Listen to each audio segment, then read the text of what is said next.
My story begins when three of my favorite things came together: Girl Scouts, bargains, and New York City. So you can imagine how thrilled I was to find $9 round-trip tickets from Holyoke to Manhattan during April school vacation week. I had 25 brownies, their older sister tag-alongs, and the chaperones ready to go that morning at 6 a.m., those little faces gleaming in their brown uniforms. A good Girl Scout is ready for adventure and cheerful in the face of adversity. And they were very excited to hop off the bus onto the subway toward our first destination, the Girl Scouts National Headquarters, right on Fifth Avenue.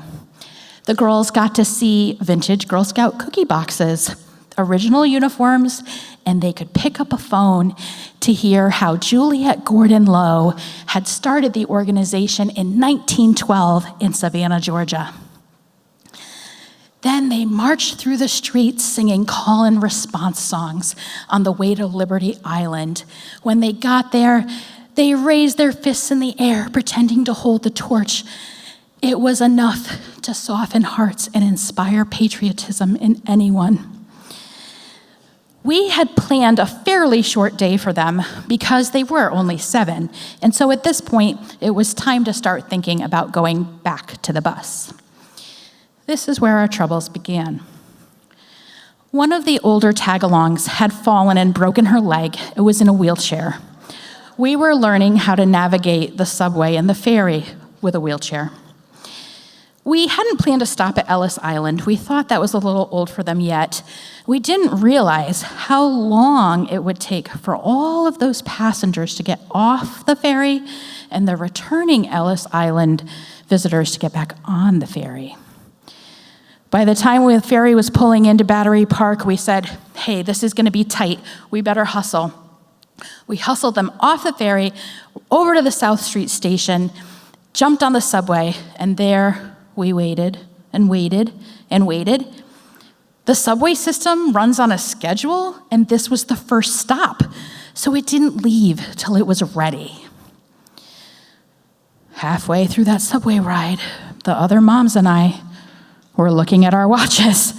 This is gonna be tough. This is gonna be really tough. Get ready, girls. One mom, who famously runs the St. Patrick's Day road race every year in Holyoke, was sent ahead to hold the bus, and we'd get the rest of them. We flew up those stairs, out onto the sidewalk. I hope that girl in the wheelchair is behind us, and down the sidewalk. If the bus driver would have looked to the left, he would have seen half his prepaid passengers flinging themselves toward him, waving their arms. Alas, he did not. And the runner mom who ran ahead was the only one who got to see the bus pull away without us. It was my fault. I was devastated. Only one kid cried, mine. But I got them taken care of, and I started to make arrangements to get home. There were only 26 tickets left on standby, so I had to buy them, even if it meant ruining the bargain. When I rejoined the girls, they were happy as could be, eating their first New York City slice.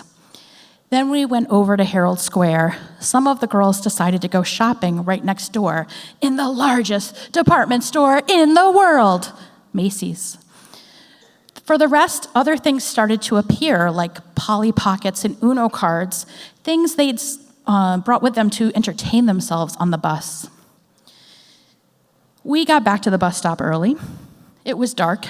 It was over some sketchy train tracks, and it was filled with vermin. But this chance to be cheerful in the face of adversity came in handy just last year. Those brownies are now in high school, and we made a Girl Scout pilgrimage to Savannah, Georgia, to see where Juliet Gordon Lowe started Girl Scouts. This second part of our flight home got canceled. It was a good chance to remember that night and how we did really get home. One of the girls even sighed happily and said, "Remember when we went to New York City and saw those rats?" Thank you.